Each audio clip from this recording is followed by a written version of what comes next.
Salam baik buat sahabat channel Kisah Keramat. Semoga menghibur. Yuk, kita mulai kisah ceritanya. Di Indonesia, rumah tua sering dianggap lebih dari sekadar bangunan. Mereka adalah saksi bisu dari kejadian-kejadian yang tak mampu dijelaskan logika.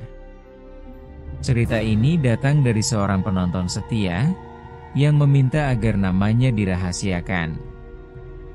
Ia mengalami sendiri kejadian yang mungkin tidak akan pernah bisa ia lupakan seumur hidupnya.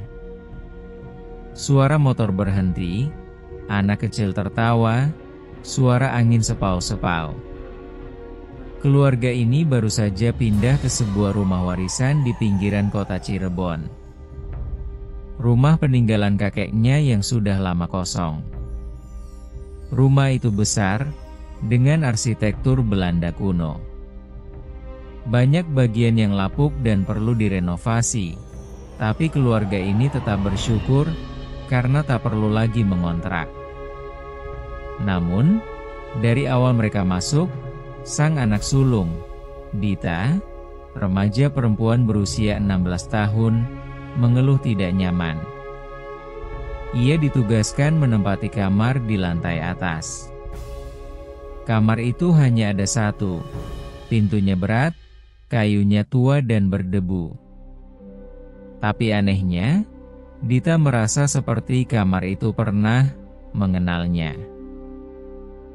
Katanya, ia sering memimpikan kamar itu bahkan sebelum mereka pindah. Ibunya hanya menganggap itu sugesti. Tapi malam pertama tinggal di rumah itu, semuanya berubah. Suara jam berdetak, suara tik-tik air menetes, angin menerpa.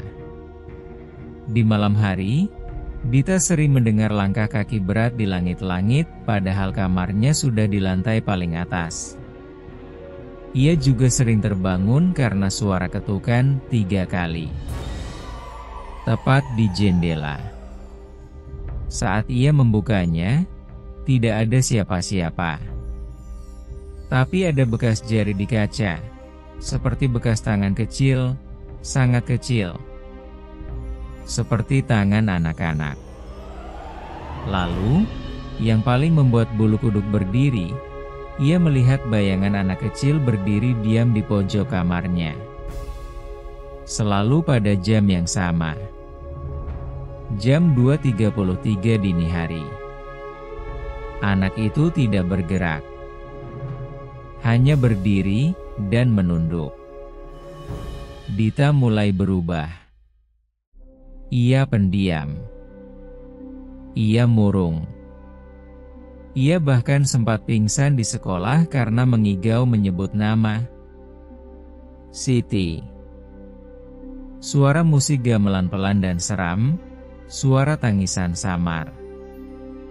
Ibunya yang khawatir memanggil seorang tetua kampung yang dikenal bisa melihat. Saat memasuki rumah, pria tua itu langsung berkata, "Ada yang belum tenang di rumah ini." Ia minta dibawa ke kamar atas. Begitu masuk, ia langsung pucat. Ia menunjuk ke salah satu sudut kamar dan berkata, "Dulu, di kamar ini pernah ada anak kecil yang dikurung. Namanya Siti. Ia dibunuh oleh pembantunya sendiri karena iri. Jasadnya tidak pernah ditemukan." Rupanya, Siti adalah anak dari kakek Dita, yang sempat diberitakan hilang secara misterius puluhan tahun lalu. Kamar itu memang sempat dikunci dan tidak dibuka bertahun-tahun. Semua keluarga memilih melupakan tragedi itu karena penuh aib. Sang tetua menyarankan satu hal, jangan tempati kamar itu lagi. Dan sebelum tidur malam ini, bakarlah kemenyan dan mintalah izin, atau ia akan marah. Suara latar, trompet gamelan kencang, suara teriakan perempuan, pintu dibanting. Namun malam itu, Dita tidak mendengarkan.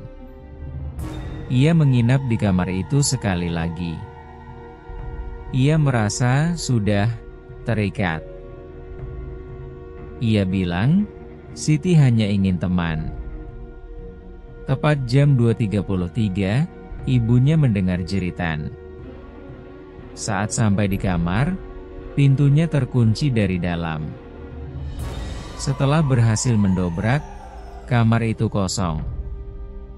Tidak ada Dita. Tidak ada tanda-tanda perlawanan. Hanya ada tulisan di dinding, ditulis dengan kapur merah. Teman sudah datang. Sampai hari ini, Dita tidak pernah ditemukan. Tidak ada yang tahu kemana ia pergi. Polisi menyimpulkan bahwa ia kabur, tapi sang ibu yakin Dita masih di sana. Jika kamu melewati rumah itu, kamu mungkin bisa melihat kamar di lantai atas yang jendelanya masih terbuka. Tapi jangan pernah menatap terlalu lama, karena ada yang mungkin sedang menatap balik dari dalam. Dan ingat, jangan pernah tidur di kamar itu.